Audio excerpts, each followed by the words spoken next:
beautiful people. Welcome back to my channel. My name is Georgia for those of you who are new. So today we are going to do a recap and a review of Love and Marriage DC Season 1, Episode 6, titled Emotional Overload. So we start off the episode where we have Ashley and Quick. They're going to the doctor because, according to Quick, his wrist started hurting him so badly that he was in so much pain that he became concerned. And as we know, Ashley has been telling us that she wants Quick to work less, to not do so many gigs, because there are times when he is so exhausted that he's ended up in the hospital. He's even crashed his car in a ditch at one time, and that when he comes home, he doesn't have any energy or time for her and the kids. So she wants him to cut back a little bit, and now he's telling us that he has a problem with his wrist. The right hand, I believe, is the one he uses to do the DJing. So you go into the doctor in a roundabout way. She tells him, like, listen, you just have some information right now, but you do need to cut back on using your wrist that much. She says, is a possibility of you getting gout, and that's from overworking the wrist and also having alcohol, which I didn't know that. I learned something new on this episode. So she tells him that he must wear a brace. He has a splint that he has to wear the brace, and he has to wear it for at least 6 weeks. And he's not liking that because he's like, I need to work. I need to work to support my family. And his wife is telling him, you don't need to do so much. Let me take on some of the burden. I have things going on. I have things in the works. But in order for me to get it going, I need you to cut back on work a little bit more. Spend some time with the kids so I could actually go out and do what I want to do.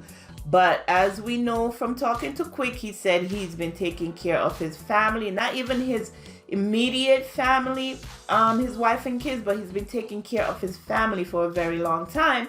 And he is just used to working so much that he finds it hard to cut back. He doesn't know where to start.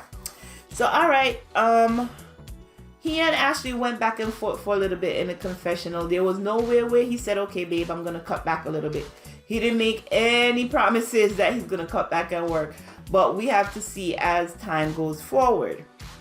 Now we have Erana and Brittney, and they're meeting for lunch. And they're talking about, Brittney's telling her about when she had her dad come over, she pretended that she needed to have a table put up, and she had her dad come over and she told him, listen, you need to respect our wishes. We understand that you're a father, but we're all adults, and not everything that you tell us we have to do. So Brittney is relaying this to her mom. And they were also talking about the night when Erana pulled up to the club and she felt that he was being mean to her. So Brittney said, when all of that went down outside, he came in the club and was complaining to her. So I'm assuming Brittney probably works there as well. So family business. He came in the club and was complaining to her about Irana's behavior outside. And Erana was like, well, what you want me to do? That's my mom. You want me to go punish her or whatever? She's like, you figure it out. You'll deal with it. So they were just, catching up on certain things and talking about Jamie's attitude towards them, where he says, he will step back and not be so forceful, so rigid or whatever. And as soon as he says it, a couple of days later, he goes back to being the same way. So, all right, we leave the two there. And then we also go back to Ashley and Quick, but this time they have Monique and Chris coming over for dinner. Ashley let us know that she did not cook it. She has takeout. They're coming over for takeout. And also, Monique is sending over some vegan options because that's all she eats, vegan. So they were like, we're not about to do all that vegan again, so let's get us some meat. And then Quick was like, are we going to set the table and have someone at the door handing them drinks and stuff? Ashley was like, no, we're not on that right now. We're just going to, we're going to be the fun house. We're going to be the house that you come and you drink out of a red cup or whatever. We're not doing all of that formal stuff. But they did sit down at the dining room table and had a formal dinner, the four of them. Now, we see them sitting at the table, and we see Monique bring up what happened at Ashley's event regarding winter and the rumors and the back and forth and all of that. And Ashley goes in her confessional like, listen, I thought we were getting together for a fun meal. Now we're going to be talking about winter all night long. she's like, I'm not into this tonight. I just want to have a meal. And then we see where the producers, they do a run of the whole conversation. You just see Monique talking, just talking. It wouldn't stop. Until finally Ashley was like, you know what? It's whatever. You know, she says it, she says that. And I honestly, I don't care. I just don't care. So I think that's when Monique finally dropped it.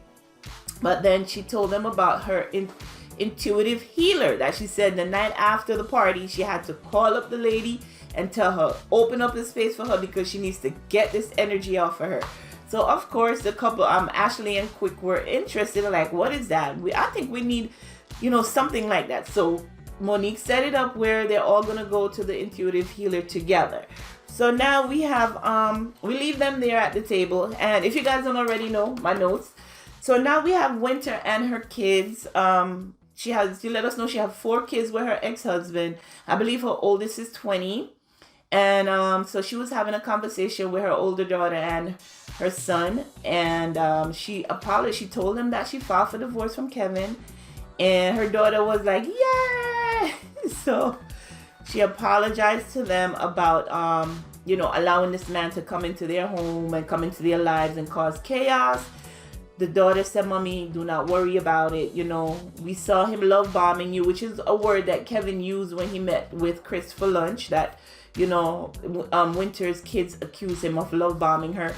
And she's like, don't worry about it. The way he was coming at you and he was just suffocating you with all this love and attention, it didn't give you time to actually see what he was really about. So she's like,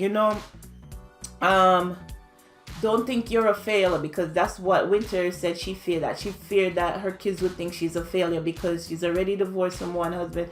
She's getting another divorce from another. She don't want them to look at her in a negative way. So her kids assured her that do not worry about it. We're just glad that you saw it early enough to come out of it, and you're a good mom. Don't think that you are. So Winter was just crying, and you could tell that it really mattered that her, the opinion of her kids mattered to her, which it should. And I'm glad she was able to actually have the conversation with them, because she was getting ready to go on a trip. She was actually glad to have the conversation with them before leaving. So I think she that made her day and her trip better for them. So now we have while we were at dinner at Ashley's house, Monique asked Ashley, would you be willing to sit down with Winter again and just clear some things up? Because the way things are presented to me, it seems that you guys were coming at Winter and all of that. So I just want you to sit down with her again. And your event wasn't the right place to do it. So can we have dinner, just you, Winter, and myself? So Ashley's like, all right. So now we have the dinner. Ashley, as she's walking in, she's like, all right, here we go again. I don't know what's about to happen. We have Winter walking in and like, here it is. I have Monique sitting down already seated with someone who I have an issue with. This is what happened at Ashley's event, and now I'm here again at dinner with it. So Winter, if that was the case, why didn't you just show up earlier than all the other ladies? And you would have been the first one there. It's your fault you're walking in late. You came in late to Ashley's event. You came in late to this event. That's on you, girl. So they're sitting at dinner now, and Monique brings up, she says, the way things are presented to me, it seems like, you were being mean to Winter, and I, in a roundabout way, feel that I needed to defend her. Winter let Ashley know that, listen, I would never say anything about your husband. The only thing I repeated was what you said to me about it. And I forget what that was. But my whole gist of this dinner date or whatever, it was that I don't feel that Monique was taking accountability. She just said, next time when I go away, don't tell me nothing. I don't want to know what happened. Where all she needed to do was apologize for bringing the drama and into Ashley's event, to Ashley's note. She's like, I feel that Monique don't want me to look at her as being messy, which I think, I love Monique and everything, but I feel that Monique was being messy because when Winter sat down with her when she came back from Africa and was telling her what happened at the luncheon between her, Erana, and Tasha, she was like, it's going to be interesting to hear what Ashley thinks about what Winter has saying. So of course she was being messy. They finished up their dinner, they toasted or whatever, their drinks at the end, and Winter was like, you know what, I still don't want to be friends with you. we're still not friends. This is her telling, Ashley is telling Winter, I still don't want to be friends and we're still not friends. If I see her, I'll say hi. If I don't see her again, even better. I'm like, God damn, that's cool. She living up to the hashtag aggressive Ashley. So that's where we left it. She's like, Monique, you and I are cool. Clink, clink. Clink, clink to you. Winter, I wish you all the best, but we're still not friends. Like, damn. Wow. I don't know what's going to happen going forward with those two. Hopefully, they could just be cordial and that's it. They could film together and that's it, but they don't have to be great friends. Now, remember, also at the dinner with Ashley and Quick, Monique spoke about her intuitive healer, so she invited Ashley and Quick and Erana and Jamie to do it all as a couple.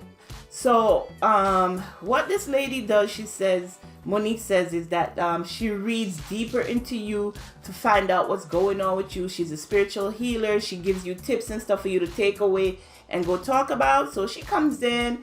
They all come in one by one, introduce, and then they go into the salt cave, which she says it's a room that's padded with pink Himalayan salt. I'm not sure exactly what healing powers that have. I have to go do my research. But she starts, she tells them all to be quiet and that she just needs a minute to read the room and see what's coming to her. So real quickly, she told Jamie that he's a bully and he only does it as a mask because he doesn't know how to really communicate with the people around him. And when he does become mean and stuff, he doesn't know how to go back and apologize. And he's doing that as a way to protect himself. Erana co-signed that.